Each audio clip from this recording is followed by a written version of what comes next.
Je m'appelle Lisa Schwartz, j'ai développé le CRM ou Comprehensive Resource Model et je suis psychologue clinicienne à Pittsburgh en Pennsylvanie, aux États-Unis. Bonjour Lisa, pouvez-vous nous dire ce qu'est le CRM? Le CRM est un système de guérison, un système avancé de guérison qui a été développé au fil de la dernière décennie et qui, à la base, était conçu pour traiter les traumatismes d'enfance et leurs séquelles. Et au fil du temps, le CRM s'est développé pour devenir une conception bien plus large de ce qu'il faut vraiment pour guérir un être humain. Le CRM est un modèle qui inclut la neurobiologie, les neurosciences et la spiritualité, la métaphysique, d'une façon qui nous permet d'englober l'ensemble de la condition humaine et de traiter ce qui doit être libéré, ressourcer et remémorer pour que la personne puisse atteindre un état de joie, de paix et une guérison complète qui la libère de ses traumatismes passés et des conséquences de ces traumatismes qui ont créé des problèmes dans sa vie. Et donc ce modèle est une approche centrée sur les émotions qui fait appel au cerveau moyen dans laquelle nous cherchons à reconsolider l'apprentissage émotionnel.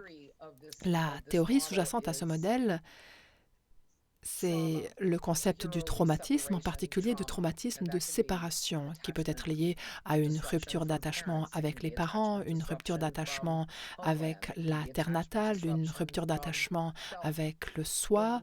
Nous cherchons les séparations et les dissociations qui se sont produites dans tous les différents contextes où nous avons vécu sur la planète. Et cela inclut les événements qui se sont passés dans notre propre vie, notre propre enfance, notre propre ligne temporelle et aussi ce qui se passe dans le collectif, notre communauté et sur la planète entière. Donc, ce que nous tentons de faire, c'est d'aller toucher et se remémorer et sentir pleinement, se tourner profondément vers le genre de douleur qui nous déchire l'âme, qui nous brise le cœur, qui nous coupe le souffle.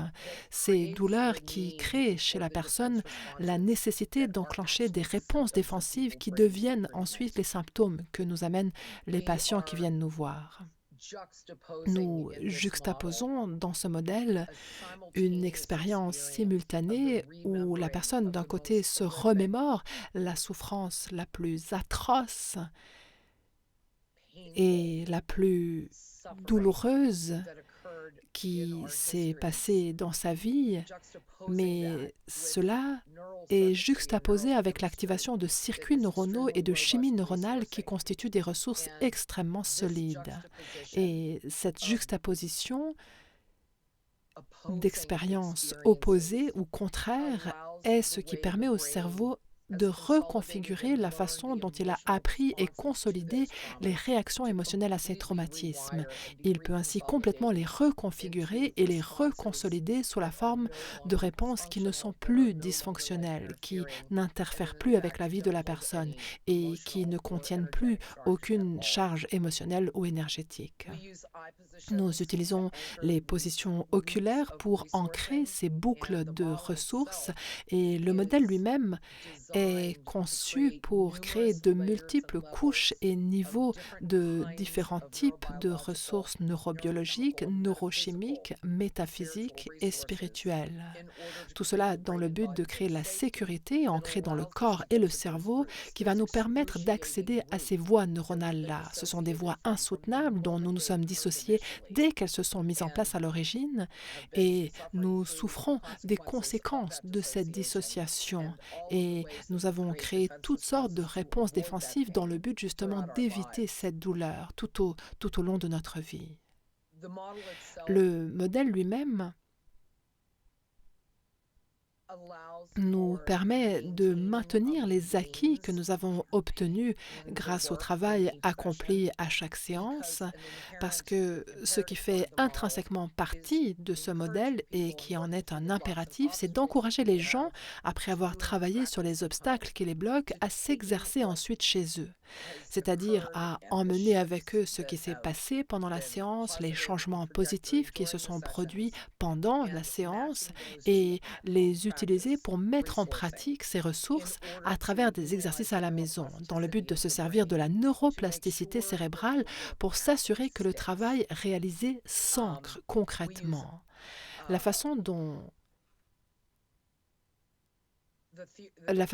nous le concevons, c'est que le CRM n'est pas un outil. Le CRM est une véritable façon d'être.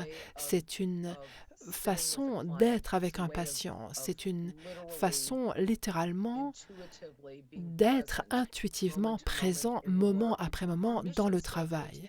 Notre mission, on peut dire, c'est de nettoyer tous les débris, tous les résidus qui sont le résultat des expériences traumatiques pour pouvoir créer de l'espace où les gens puissent vraiment se remémorer qui ils sont réellement, se reconnecter et vivre en incarnant vraiment leur soi véritable et authentique. Et atteindre cet endroit de joie, de paix, de non-jugement et cette relation vraiment aimante, inconditionnellement aimante avec soi-même et avec tous les autres aspects de leur conscience élargie ou leur relation aux fréquences supérieures dans la mesure de ce qui est confortable pour eux. Nous faisons ce travail sur cette ligne temporelle-ci, dès la naissance jusqu'au moment présent. Nous incluons également le travail in utero, dès le moment de la conception jusqu'au processus de gestation, jusqu'au processus de naissance, jusqu'au moment où le bébé est dans les bras de quelqu'un pour la première fois. Nous faisons également un travail générationnel pour identifier et nettoyer les traumatismes dans les lignées paternelles, maternelles, spirituelles. Et pour les personnes qui ont ce système de croyance-là, nous travaillons également sur les traumatismes que l'âme porte en lien avec son cheminement.